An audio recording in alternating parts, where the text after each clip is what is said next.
त्वमेव विद्या द्रविणम त्वमेव सर्वम मम देव देव। अर्थात जिसने अपने माता पिता की कदर करना सीख गया वह आने के बाद अपने प्रिंसिपल की कदर करता है, अपने शिक्षकों की कदर करता है। और आप जानते हैं कि सुख दीन्हे सुख होत हैं, दुख दीन्हे दुख होएं। अगर किसी कारणवश आपके कार्यप्रणाली से किसी भी व्यक्ति को दुख होता है तो निश्चित रूप से आपको दुख का सामना करना पड़ता है। इसलिए मैं प्रयास करूंगा कि आपके मनसा वाचा कर्मणा इस पृथ्वी पर किसी को किसी प्रकार का दुख न हो। हम आपकी मंगल कामना करते हैं। आज आपकी विदाई है।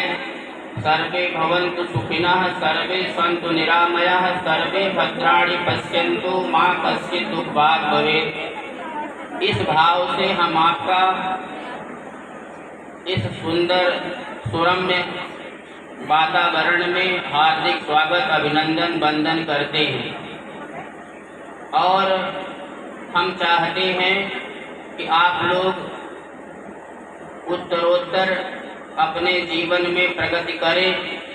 प्रगति करने के लिए हमें कुछ या तो पुस्तकों को पढ़ना पड़ता है या फिर अपने से विद्वान लोगों के पास बैठना पड़ता है या फिर अपने गुरुजनों से सीखना पड़ता है।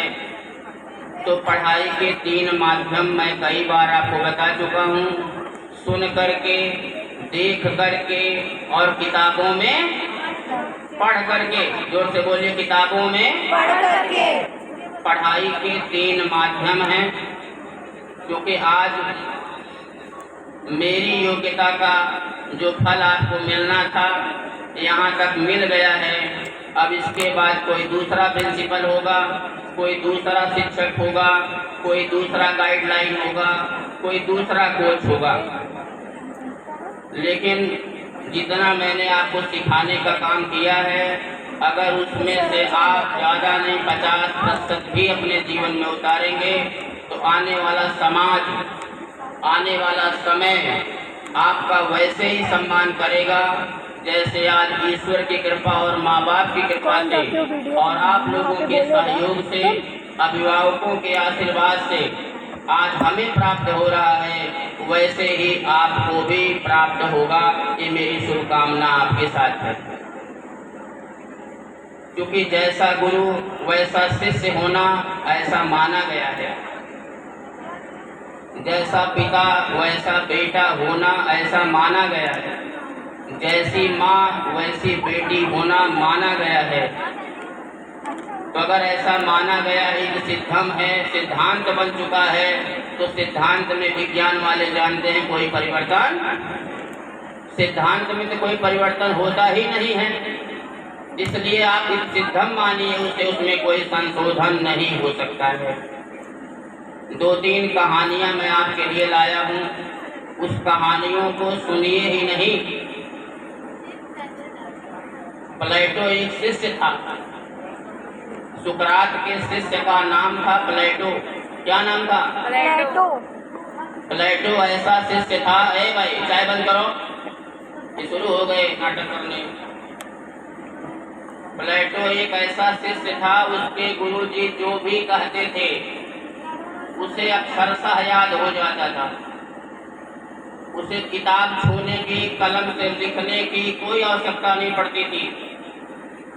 ऐसे ऐसे विद्वान हमारे यहाँ हुए हैं कि मसी कागज छुयो नहीं, कलम गयो नहीं हाथ। जो ईश्वर आपको दिए अगर उसी को सही प्रयोग करें मस्तिष्क का, तो आपको किसी भी कलम कापी की बहुत आवश्यकता नहीं पड़ती है। पहली कहानी है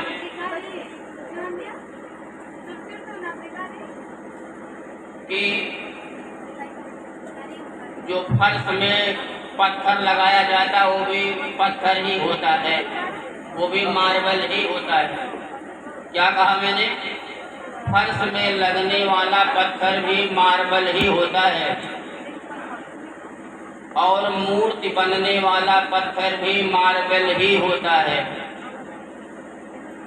अब दोनों में क्या अंतर है? क्या किसी ने अपने फर्श को अगरबत्ती सुलगाया? बोलिए नहीं सुलगाया। बोलिए नहीं सुलगाया। क्या किसी ने अपने फर्श पर फर्श को दीपक दिखाया? नहीं दिखाया।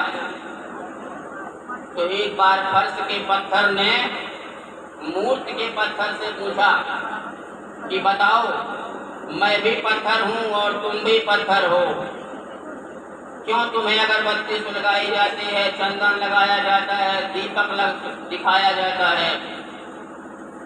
तो मूर्ति की अगरबत्ती ने कहा कि तुम जैसे पत्थर को सीधा सीधा ला करके जमीन पर रख दिया गया। कहाँ रख दिया गया? जमीन पर। जमीन पर रख दिया गया। और मैं एक ऐसा पत्थर हूँ जिसमें मेरे अंग अंग पर छीनियों का प्रहार है। किसका प्रहार है? अर्थात पत्थर होते हुए भी मैंने छीनियों की बहुत सी मार खाई है।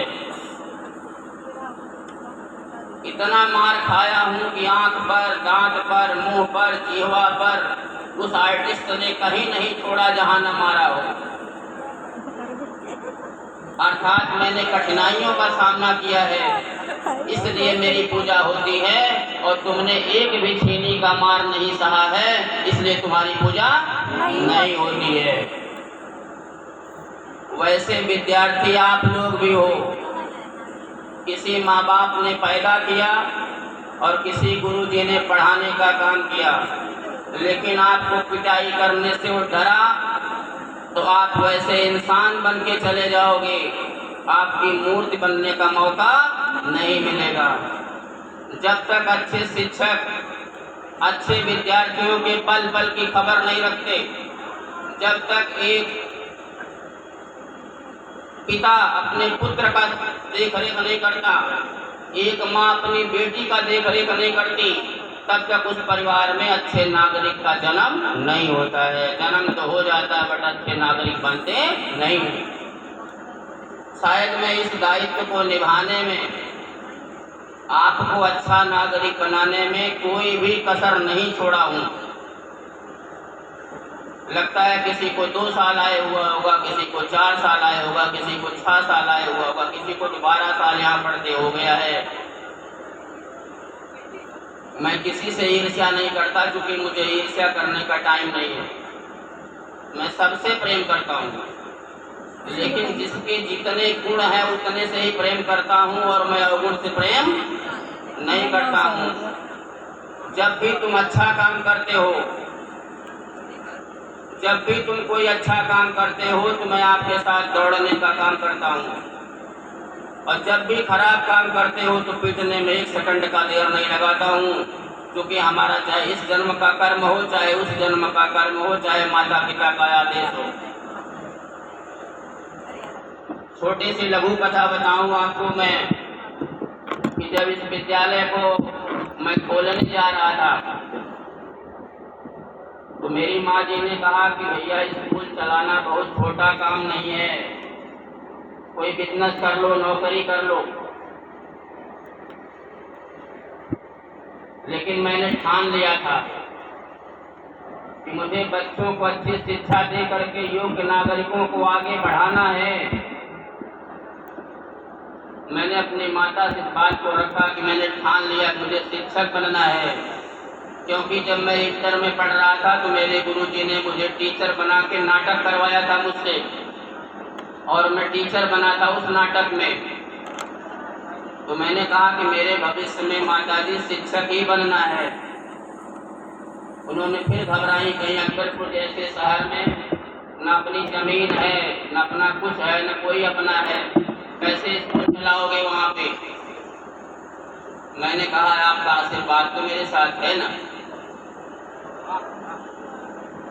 उनका आशीर्वाद आज भी मेरे साथ रहता है। जब भी कोई संकट मुझ पर आता है तो लगता है कि मातृशक्ति और पितृशक्ति मेरे सामने होते हैं, इसलिए मैं किसी से नहीं डरता। जिसके साथ माता पिता और गुरु रहते हैं उसे जीवन में कभी डरने की जरूरत नहीं होती है। तो प्यारे बच्चों, इस कहानी का ये मंत्र है कि आज से अपने माँ बाप का कहा मानो। और जिस भी केंद्र पे जाना उसके प्रिंसिपल का कहा मानना, और उस कमरे में ड्यूटी कर रहे शिक्षक की तो विशेष बात मानना, क्योंकि अगर शिक्षक बनाना जानता है तो सेकंड भर में आपको बिगाड़ना भी जानता है। क्योंकि गुरु गोविंद हो पढ़े काके लागू पाए, बलिहारी गुरु आ पढ़े गोविंद दियो बताए। आज जो समाज और लोग शिक्षकों के साथ खिलवाड़ कर रहे हैं, निश्चित रूप से वो अच्छे समाज को जन्म नहीं दे पाएंगे। इस कहानी के माध्यम से इतना बताऊंगा कि जहां आप जा रहे हो या जो मेरे यहाँ आ रहे हो, आप सभी लोग सभी के बातों को अक्षरशः सुनना और उनके फॉलो करना। मैं क्लास में कभी कभी बताता हूँ कि आप लोग अगर एक बार नमस्ते कर लेते हो तो हम लोग 3 बार जुड़कर पूछते हैं और ठीक है ना, कोई दिक्कत तो नहीं है। अगर आपका चेहरा मायूस होता तो मैं मायूस हो जाता हूँ कि लगता है कुछ इनको दिक्कत है। मैं आपको विश्वास दिलाना चाहता हूँ कि मुझे इंटर पास कराते 20 साल हो गया। कहेंगे आपकी उम्र कितनी है? क्योंकि इस काम में बहुत पहले से लग गया था। तो आप जैसे बहादुर हमारे विद्यालय से 20 बैच निकल चुका है। 2013 की मान्यता जरूर है, लेकिन हम लोग विद्यालय पहले चलाते थे। जो पुराना स्थान तहसील वाला विद्यालय है जहाँ छोटे छोटे बच्चे पढ़ के आते हैं। तो प्यारे बच्चों, जब भी अच्छा काम करोगे तो मैं ज़्यादा कुछ तो नहीं कहता, मुझे अपने साथ पाओगे, और जब भी खराब काम करोगे तो मुझे अपने से दूर पाओगे। इसलिए अभी एक शिक्षक ने कहा, जीवन में कुछ भी करो बट इस बात का ध्यान जरूर रखो कि इस हमारे कर्म का परिणाम क्या होगा। गलती करने जा रहे बट सोचो कि आपके भाई पर क्या बीतेगा, आपके पिता पर क्या बीतेगा, आपकी माँ पर क्या बीतेगा और आपके सगे संबंधियों पर क्या बीतेगा। सबसे पहले उसके टीचर का नाम आता, कहाँ पढ़े हो, तुम्हें संस्कार ही नहीं आता। बाद में पूछते किसके बेटे हो, तुम्हें एप्लीकेशन लिखने नहीं आता। तो मैं इस कहानी के माध्यम से आपको बताना चाहता हूँ कि जब आपकी नाक कटती है ना, तो सबसे पहले आपके माता पिता की तो कटती है, साथ साथ उन गुरुजनों की कट जाती है जो आपको पढ़ाते हैं। इसलिए अपनी प्रतिष्ठा, अपनी इज्जत अपने साथ रखना है। अब प्रतिष्ठा के लिए हमें कुछ ढूंढना नहीं पड़ता। संसाधन ईश्वर ने दिया है, संसाधन ईश्वर ही देगा। और जिस लायक मैं हूँ उसे मुझे मिल रहा है, और जिस लायक आप होंगे वह चीज आपको मिलेगी। अगर कभी कोई चीज न मिले तो कभी इस बात को मत मानना कि मैं अयोग्य था। इस बात को मानना कि शायद मैं किसी और काम के लिए योग्य हूँ। अगर कोई सफलता ना मिले तो मत मानना कि मैं अयोग्य हूँ। इस बात को मान लेना कि मैं किसी और काम के लिए योग्य हूँ। अभी वर्मा जी की बिटिया 16 सेकंड पीछे रह गई। 35 बटालियन लखनऊ में गई थी, मैं भी वहाँ दौड़ा हूँ।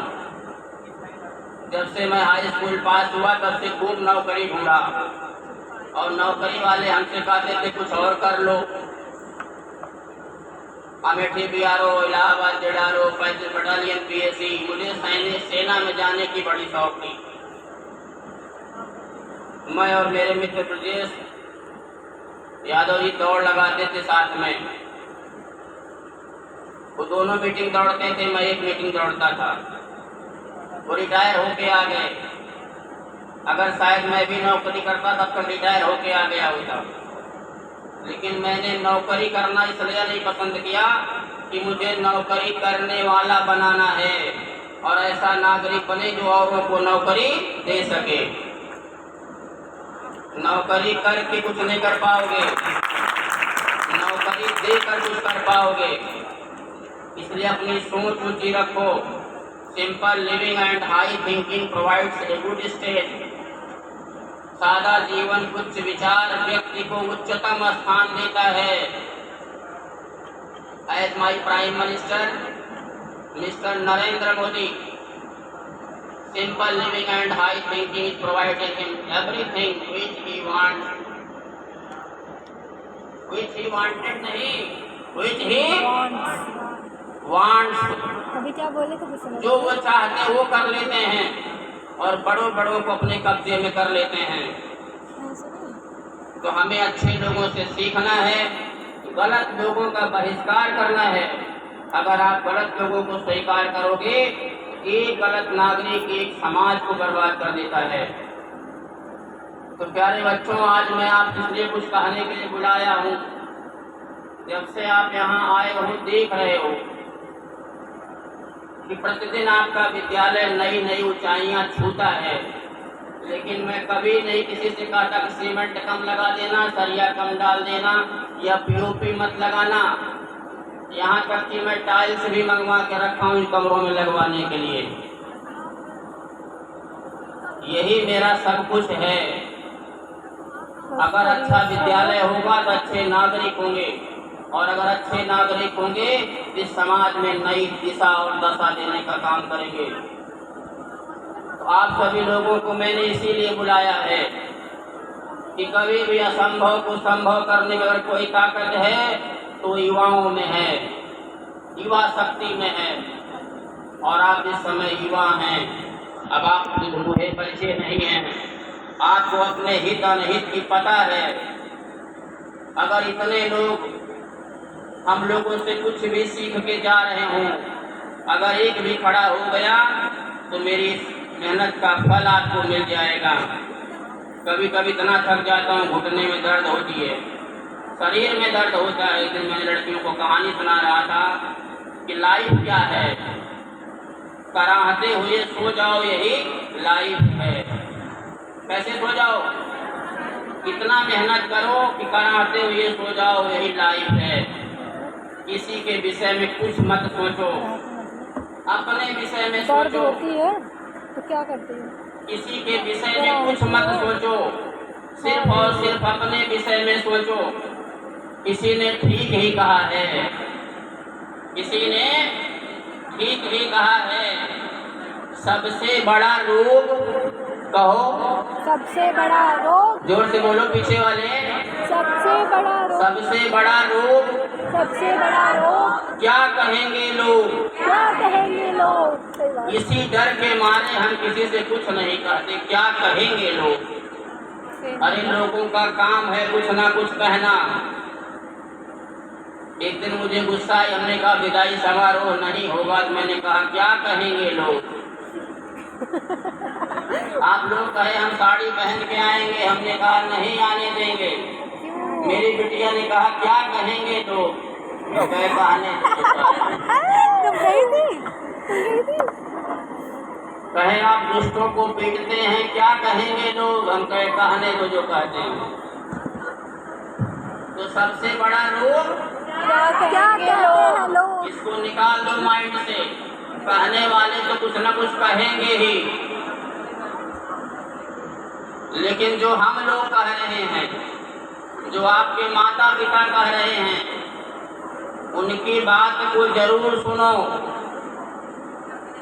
अपने आप को पहचानो। किसको पहचानो? अपने आप को। सबसे बड़ा बल आत्मबल, सबसे बड़ा नियंत्रण आत्मनियंत्रण, सबसे बड़ा उत्थान आत्म उत्थान, सबसे बड़ी दुर्गति आत्म दुर्गति, और सबसे बड़ी संगति सत्संगति, आत्मसंगति नहीं।